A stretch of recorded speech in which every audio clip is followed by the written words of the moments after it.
Hello, welcome back. I'm here. I'm still alive. You don't have to worry anymore. I know you were terribly worried about what I was doing because I haven't done anything with this channel in forever because I'm a terrible YouTuber. I've been kind of busy. Starting grad school soon. Actually, probably in less than a week. I moved in with my girlfriend. Been working a lot. It's been kind of a busy summer, traveling a little bit. But that's no excuse. It's an excuse. Pretty good one. I've been busy. Don't worry about it. Anyway, so I guess I better get into why you're here. So last summer, all right, I'm looking to buy a car. I was getting tired of my 97 Explorer, using all my money in my account for gas, and always worrying about if something was going to break. Couldn't do it. It literally kept me up at night wondering, am I going to go start it and it's just going to blow up on me? So, I'm like, all right, let's buy a new car. It's about time. I was however old I was. I wasn't 22 yet, I was 21. I had to do math for a second. It's kind of hard for me. I was like, I'm 21 years old. Let's buy a car. Just put ourselves in more debt. So, I found a Pontiac G8 out in West Plains. And if you don't know cars very well, Pontiac G8, it's a really good car. Even I was looking at the V6. I know people be like, "Oh, V8, you gotta get the V8, bro." Now I was looking at the V6. Still a good car. Still quality made, the engine, and it's gonna hold up forever. So I was going to look at that. Problem was, it was in West Plains.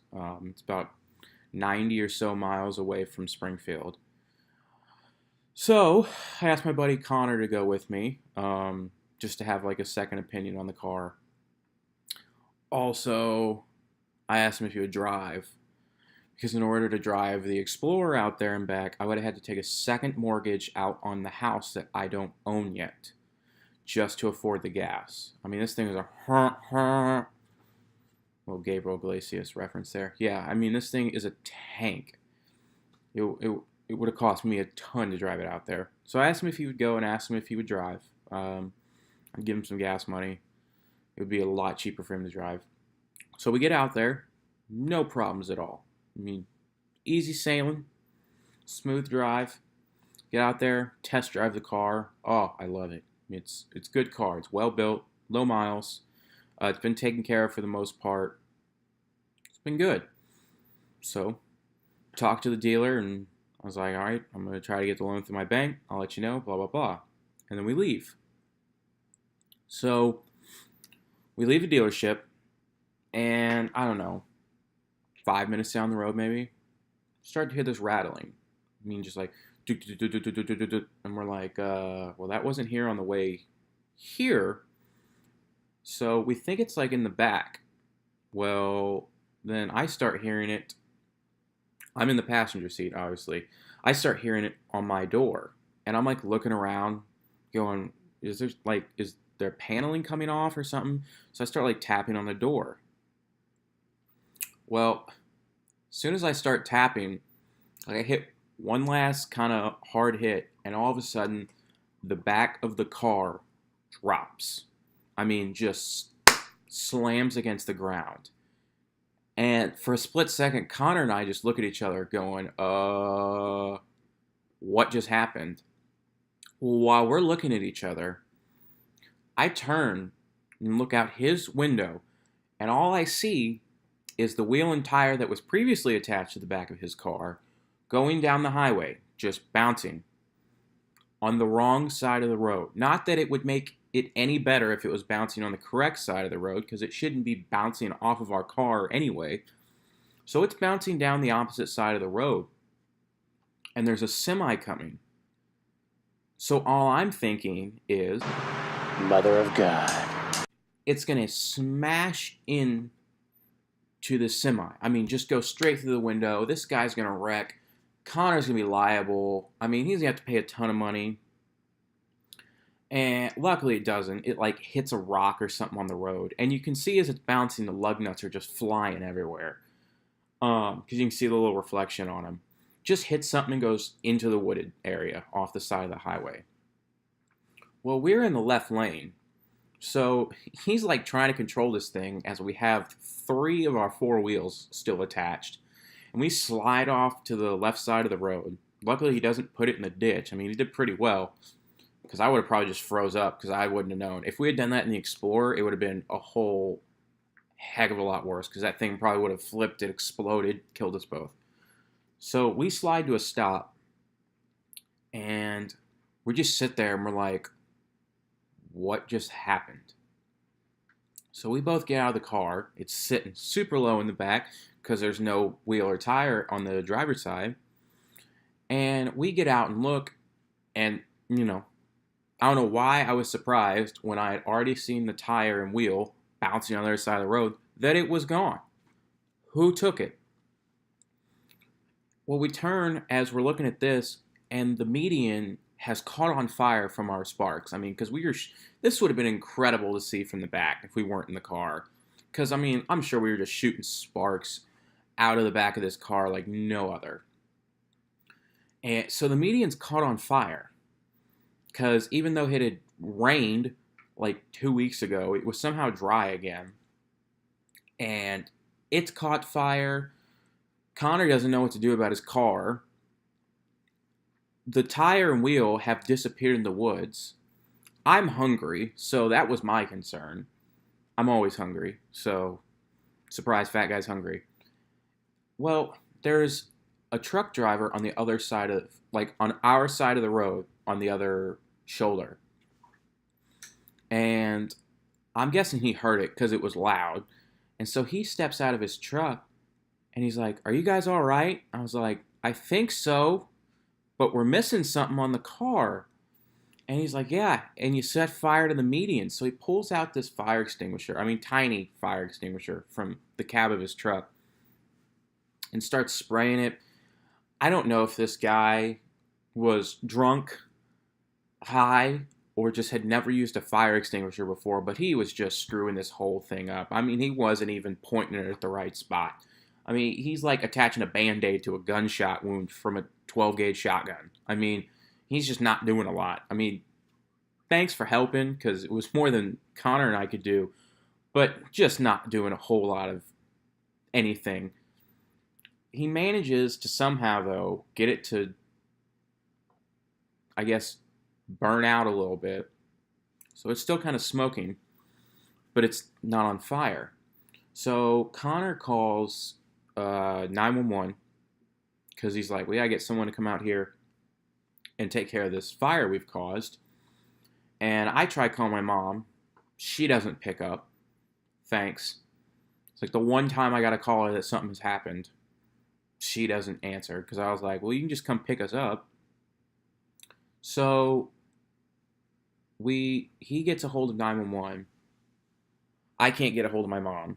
So then he tries calling his parents afterwards and tells them, like, "Hey, what do I do? Like, is insurance going to cover this?" So we get a hold of everyone. Well, while we're talking on the phone to people, this truck driver drives away.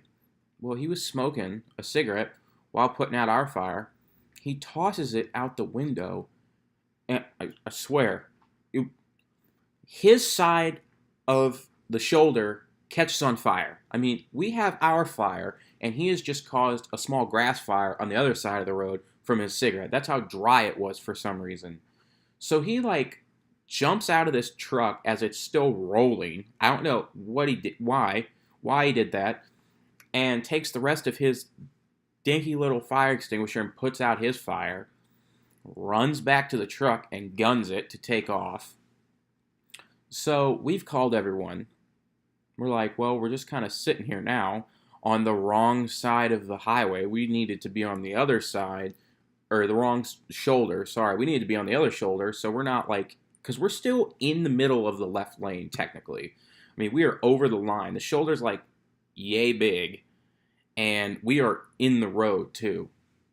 And you can just see the scratch marks on the road. I mean, it was incredible. It just dug in.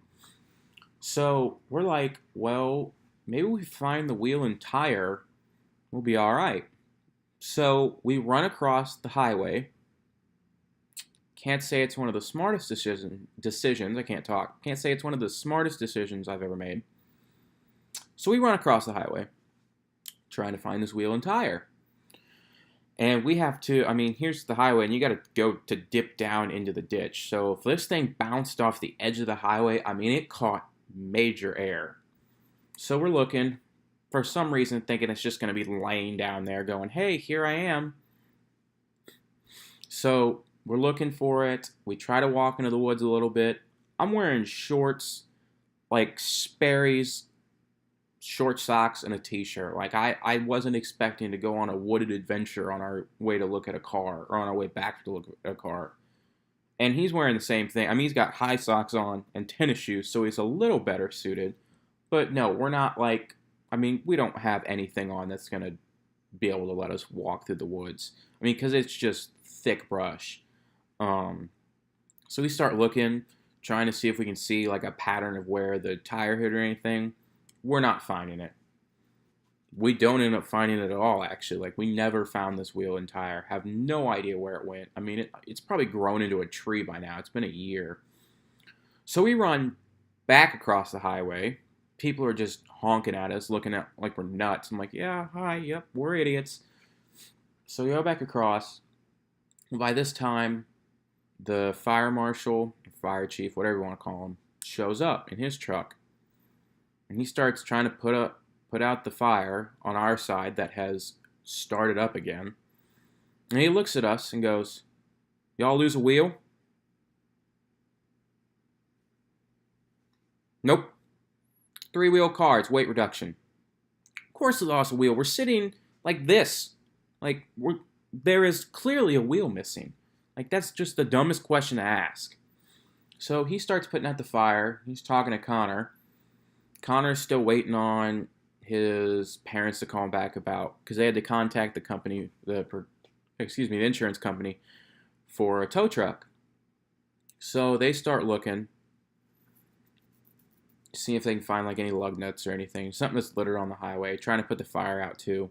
They finally get the fire done. I mean, this thing has started up, went out, started up, went out, started up again. So they finally get it out.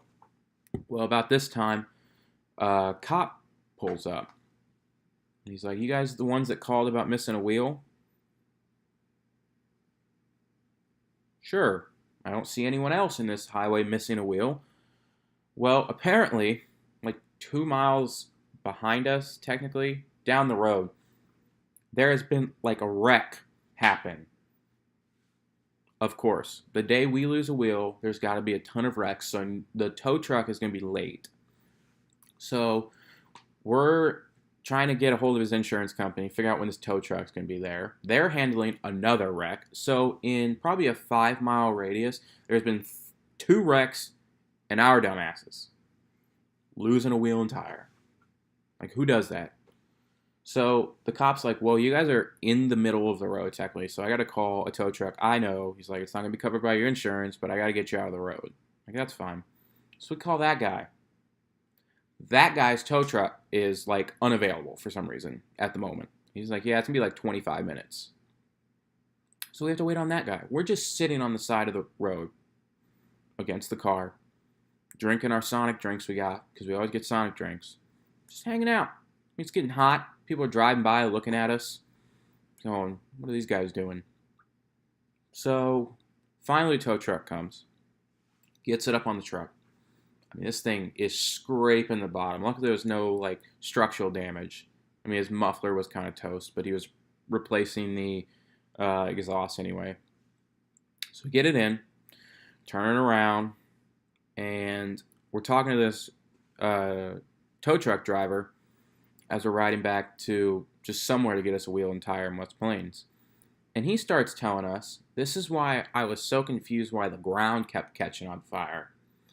There had been massive raining, like just 2 weeks before. I mean, it had gotten slammed with rain. I mean, it flooded dealerships. Cars were flooded up to the top of their roof. Like, that's how much rain they got in just a short period of time.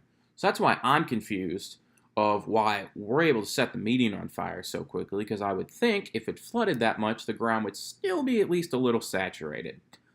I'm no weather expert, though. So we go back, go to Firestone. He starts looking at Connor's tires, and he's like, "You're about to lose 2 more." And I'm thinking, "Excuse me?" He's like, "Yeah, you're about to lose the passenger front." And I was like, "Well, that's why I felt shaking, Connor." I was like, "You're putting my life in danger." He's like, "Yeah, your lug nuts don't fit." And I just like turned to Connor because I knew exactly where he got the lug nuts from, and the guy he got the lug nuts from said, "Oh, these will fit just fine." Wrong. That is So he gets us a new set of lug nuts for all 4 tires, gets us a new tire and wheel. Luckily, it didn't look too crappy. I mean, it was just a used one. It was $100. Gets us a new wheel and tire, gets us lug nuts, gets all the lug nuts torqued down, pay for the tow truck, pay for all that, and so we start heading back home. Well, we hit a bump on the way back, and we both, like, he grabs onto the wheel, I grabbed on to the door and the center console. I mean, all I'm thinking is we're going to hit a bump and this car is just going to fall apart again. So we're driving past, and the speed limit's like 70. On the way there, we had been booking at like 75 or 80. We're going like 70, flat. Just taking our time. Don't want the wheels to fall off again. So we get home, luckily with no incident. He had to drive around with a mismatched wheel for like 2 weeks. That didn't make him too happy. He wants everything to be perfect. So, yeah. First and last time, I hope, that I have ever been in a vehicle where the wheel and tire has just fallen off. Been in a flat tire situation, but I've never just had one disconnect itself. So, but I felt really bad. I mean, Connor, he didn't get mad at me. I mean, it was kind of my fault, I guess, sort of, because I asked him to take his vehicle.